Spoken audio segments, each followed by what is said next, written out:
Welcome to the Harvesting Wisdom podcast. Together we explore the vast landscapes of life, delving into the rich soil of experiences, sowing the seeds of curiosity, and harvesting the profound wisdom that each episode unfolds.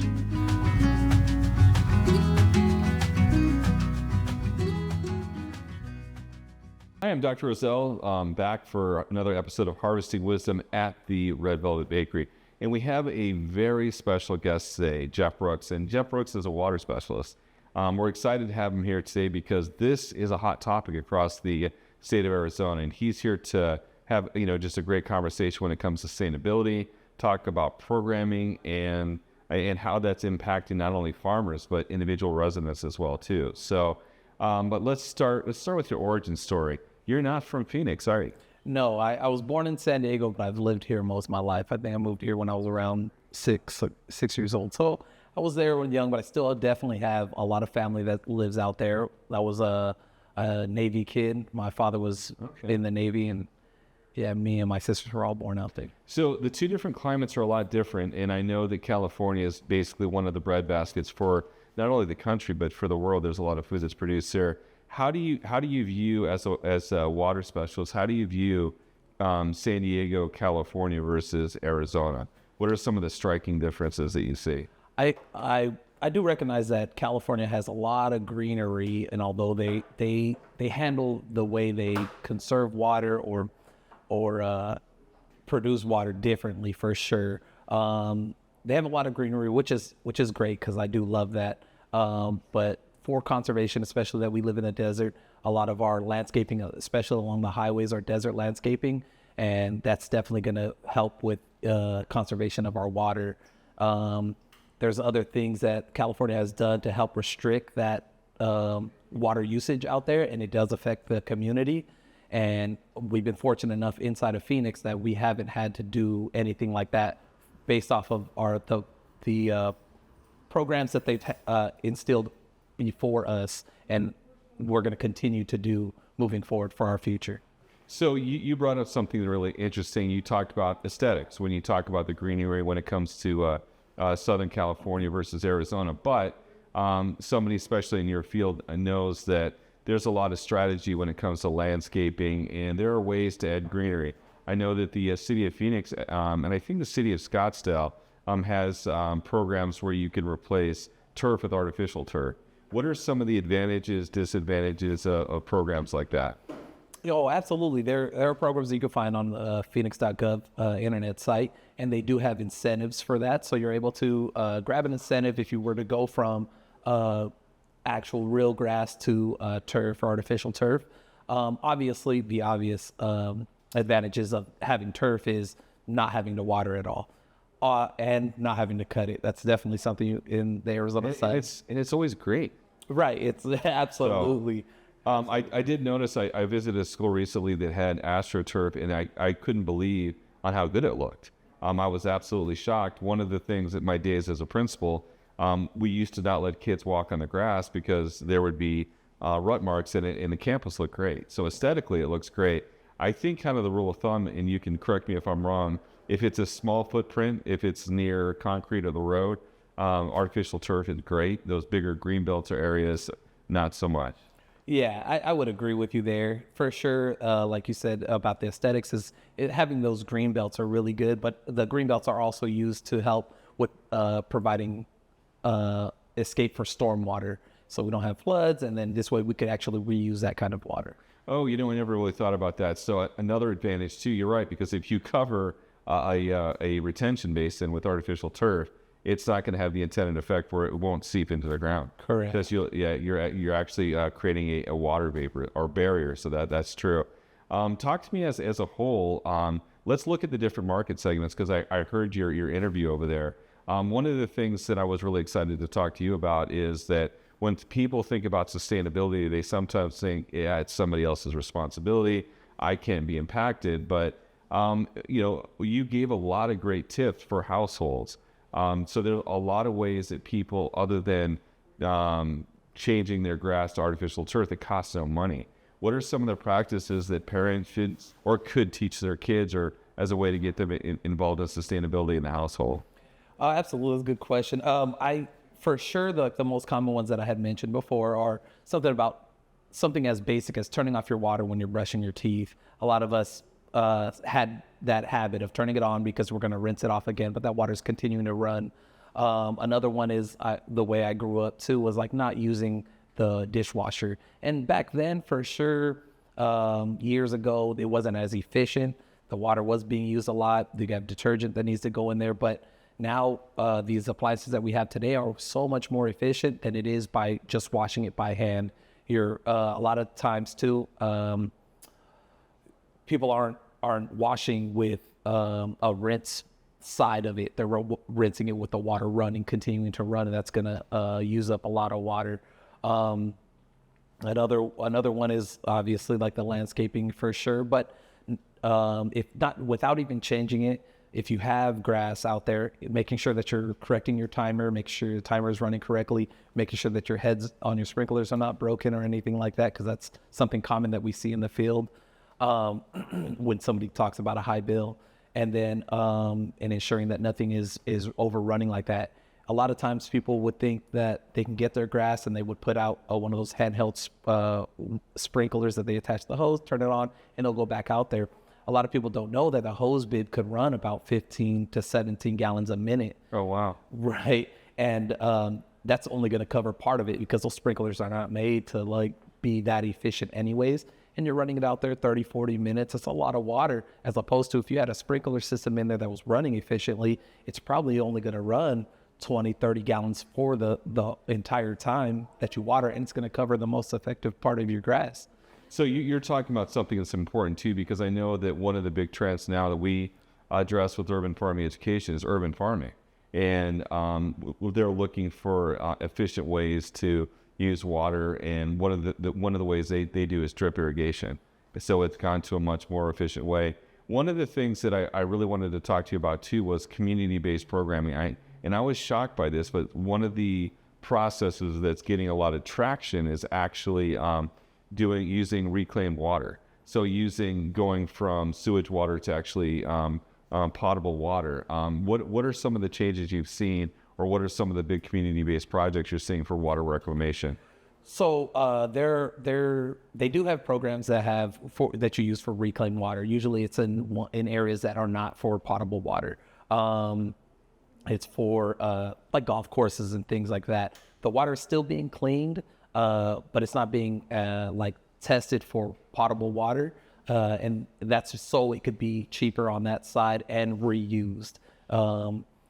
So that is one of the programs that we have. A lot of golf courses finish that way, as opposed to using potable water that could be used for drinking on their landscaping. Even though it's so this way, it's not needed on your landscaping when we could use it for ourselves. Waters are as a natural resource that we need to make sure that we try to be conservative as much as possible, because once it's gone, and we definitely want to make sure that our future has that water, because we're not going to run out of it in our lifetime. I'm a little bit older, but running it out of our lifetime, but our generations to come, that they will have to recognize that. And it's not as much of a challenge as we see in other parts of the world. When we go to our programs in Malawi, what the farmers told us was, if it doesn't rain, they don't eat. Whereas if it doesn't rain here, we use different methods. We divert water. We have irrigation, and that's not an option. What are some of the other challenges in treating water? I know that I've heard that a lot of it has to do with contaminants due to pharmaceuticals or other contaminants. How hard are those, or are there effective processes to get that to the point where you can go from sewage to actual potable drinking water? Yeah, they do have programs for that for sure. And like you said, there are contaminants that go in there. So there are programs that we have that help relay that information to the public so they understand. One of them in the city of Phoenix, they have sponsored classes that the employees have to take to ensure that they're aware of what needs to happen, but also able to convey that to the customers when they meet them in the field. Some of them are as little as the flushable wipes that people think it says flushable on them, and maybe to a point for testing on that business side of it is flushable. but coming through the plants, we have 8 plants in the city of Phoenix that that is a contaminant that's does not breaking down like it's supposed to. A lot of it too is oil. When people change their oil out there on the grass or in their parking lot or anything like that, it gets into our stormwater, and that's being affected too, because rainwater is one of the ones that we go from rainwater to potable water the easiest, as opposed to going through sewage water to potable water, because it's so much more expensive. Yeah, we partner with Soil Seed and Water, and they produce compost. And I'm the president of the Arizona Compost Council. Any composter out there is talking about what you're talking about, but through the aspect of soil with contaminants. It's really frustrating because in the United States, we're not really good on the front-loaded processing. I know that we partner with great organizations like Greenlight Solutions, where they train people at events to sort trash, to sort the contaminants out, but I'm sure that's got to be frustrating. Is there anything as far as campaigns or knowledge that people are doing? I've seen some on not dumping your medications down the toilet or stuff like that. What are some of the efforts that you've seen in your industry to help with contaminants in water? A lot of things are already in place. So we do have a division that continues to test in the city of Phoenix, that continues to test and make sure that all of these businesses are in compliance. So some of them, there are practices that are in place for this. Do people follow them? No, and that's why they have these kind of investigators that go out there and find these issues and then make them go into compliance to help us with that. One of them is something as simple as construction. Debris, even though that's just soil and we have it all over, is one of the contaminants that get into the rainwater, and they have the barriers to cover up those storm drains while they're doing construction, just in case it rains or when they're using water. So that's one of many that they have. Yeah, that's what I was shocked with, because I talked to a local aggregate mining group, and they were talking about contaminants from the soil, and I thought it was like oil or it was something that was toxic. They're like, no, it's just minerals. It increases the concentration, it becomes toxic. I'm like, I didn't even think about that. So does in your field, do you have a lot of environmental scientists and Oh yeah, absolutely. There's an entire department in the city of Phoenix that's environmental services, and they have a number of inspectors that go out that test dirty water, which is the sewage side of it. They have ones that go out for clean water to ensure that the contaminant is not coming back into our mains or anything like that. And then they have one that's like for ensuring that these are in compliant, or giving them citations for it so they can become compliant. Excuse me. So one of the questions that I always like asking guests, especially in your field, what innovations that are out there? I know one of the most unique things I've seen, there's a device that actually pulls humidity out of the air, and it condenses water. So my brother and I were thinking about hiking down the Appalachian Trail, and we thought, oh, that would be kind of a clever way to carry this device, and then you wouldn't need to get more water. It would just pull it from the air. What is your favorite innovation or device out there having to do with water that you're like, oh, that's super cool? Oh man, that's an interesting item there. I think that'd be really awesome. I don't think I can think of one that high tech. Well, they actually sell it for home use. I've seen it too for they're just condensers where they pull out the moisture. So I'm wondering. I was thinking, okay, down in the South, it'd work great. I don't know how well it'd work here.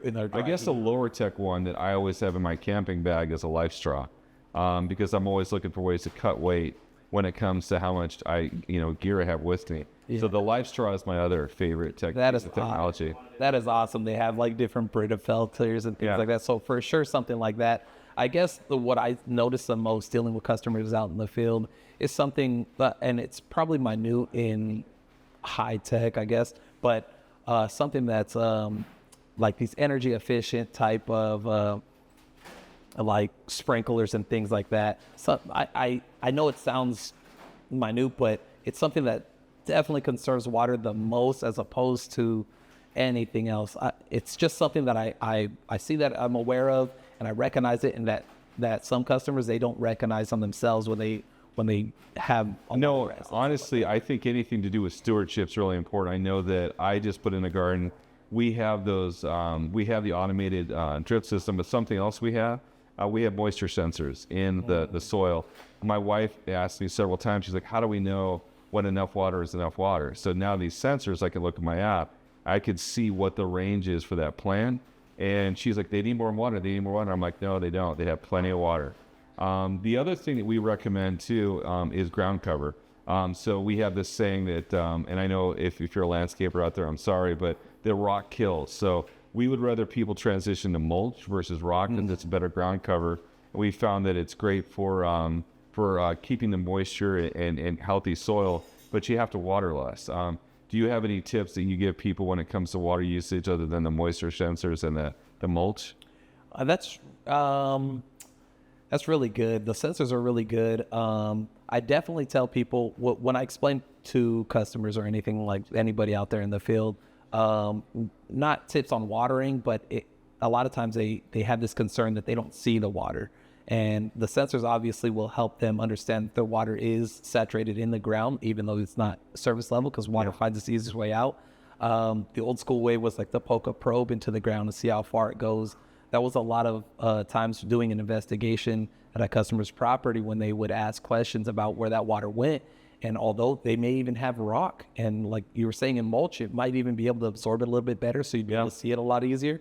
But with rock, you're not able to. And I distinctly remember this time we were walking away from the home, and I can't explain where that water went, unfortunately, right? But as we're walking away, we take a step, and it makes a little bit of like a moisture sound underneath the rock. And we put our probe down there, and it dropped down 3 or 4 feet. Oh, wow. There's your water. Yeah, you don't see it. And they were saying the same thing. You don't see it.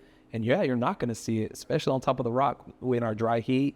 And then the sun being out, the rock's going to be dry on top all the time, but that moisture under the ground is good. So one of those moisture sensors are very good. Something else that I always get in the conversation, and this is true, is the people have a different. My daughter lived in New York City, and if you're from New York City, that's the whole secret to good pizza.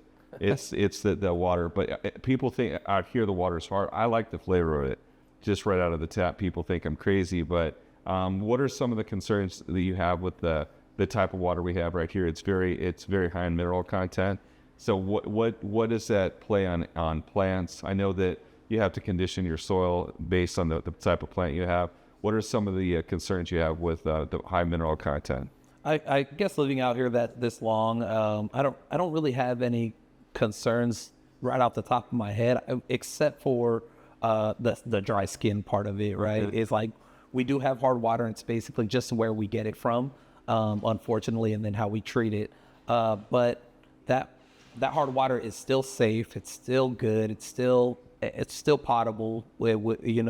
And the only thing that I do see is as a concern is something where it's inside, and that's why a lot of Arizonians have a water softener. And I had one at one point, and I definitely want one now. It's just you get dry skin. It's maybe dry scalp. You're using a lot more soap than you would like to, but that's really the only thing. Because I'm the same as you. I drink the water out of the tap. It's good to me. I don't have any. So one of the other questions that when you think of water in Arizona that a lot of people ask is, what is our origin story? Where does the water come from? I mean, it doesn't rain a lot here, so where do we store it? Where does it come from? I know that people know a little bit maybe about the Colorado River, but we don't. We do have groundwater based on where you are in Arizona, but how do we store our water, and where does it come from? Right, they have reservoirs, and we get it from the Colorado River, just like you were saying. And there's 7 million. There's 700 miles of water main that we have in the city of Phoenix. Yeah, we have 8 plants in the city of Phoenix that treat the water. So it's constantly going through our systems as we're treating it, getting it distributed. So the amount of water that we're able to get, it's also being transferred throughout the city of Phoenix. So along with our plants and the amount of main that we have is definitely holding a lot of that water. So I know a lot of people know where Lake Pleasant is, but what role does Lake Pleasant play? It's a reservoir, right? It's storage of water, right? For drinking water, correct? I I'm not too sure about that, Okay. unfortunately, but But it's I believe man-made. so. Yeah, it's I think man-made. water reservoir. Yeah, and they do have another reservoir, and they're planning a burn there in October to help grow it from invasive like species and plants and things like that, and that's going to help our intake for our another reservoir for total water. What invasive species are they trying to control? It didn't necessarily say. You could find this information on Phoenix.gov, but it didn't necessarily state which one they're trying to move out of there. But I know there's a lot of growth and things like that inside of reservoirs that need to be corrected so they can continue to have this reservoir as a container for our water. So we're really big on education at Urban Farming Education. Talk to me about some of the programs that you have, not only for the community, but for students. It's really important for us to mentor and generate interest going forward. And then we're going to dive into those cupcakes. I know that you've been stealing glances. So. I love Red Velvet Recipes cupcakes. I'm a huge fan of them. They're great for the community. The company's great for the community. The cupcakes are great for you. Health-wise, I'm not sure. They're good for your taste buds. I would say they equal therapy. Oh, but the programs that we have that the city of Phoenix is hosting, you can find again, phoenix.gov. There's a program they just started. It started in May and it ended in June. It was a program to help teachers teach teachers about water conservations and tie it in with their curriculum to teach the younger generation. That's awesome. So it's really good. Yeah, and that was catered towards high school students.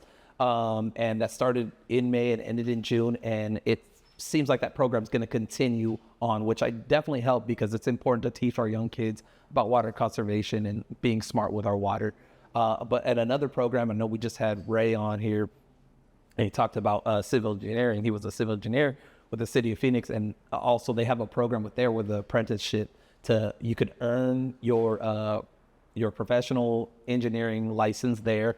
And that's you join this apprenticeship and you go through the program, and whoever completes the program and gets their license at the end of it is promoted to a civil engineer 3 in the city of Phoenix Water Department. So it's something for somebody who's just getting out of college, and this way they can get that program, especially somebody coming out of ASU that could get started in this apprenticeship if they're looking through engineering, and they don't have to start from the bottom like some engineering programs do. That's fantastic. Yeah. Okay, so without further ado, we need you to dive into that Labor Day cupcake. So if you're out there thinking about what is the perfect gift for your employees, we're going to let our guests here tell you why you should get a Labor Day cupcake. Oh, all right. So let's talk about the color, the texture. I know that you're excited. So the issue we're gonna have with this color and texture is gonna be I'm colorblind, but it's red, white, and blue, right? Absolutely. The cupcakes are extremely moist. I believe. So wait, hold on. Am I hearing that it cures color blindness? Because even though you're colorblind, you still could tell what the colors were? That comes with knowing my age. Knowing, you know. The cupcakes are extremely moist. The topping is I believe it's a buttercream, and then it has cupcake crumble on top. These are extremely delicious. I don't want to take a bite out of it on camera. You have to. Okay. But I enjoy all of their cupcakes. This one I'm sure I'm going to enjoy. So let's enjoy it together. Just so you know, our previous guest got half of it in his mouth at once. No pressure. So I didn't see Ray do this. I'm going to go for the gusto though. So anybody knows CPR? Let's find out. all right. Oh my gosh, he got it. Yeah. That was fantastic. So it is possible to eat the entire cupcake in one bite. Our guest just showed that. So let's get a thumbs up. Mm-hmm. Thank you so much for joining us today from the water specialist. We really appreciate you being here. Thanks, sir. Oh, there we go. All right. That was great.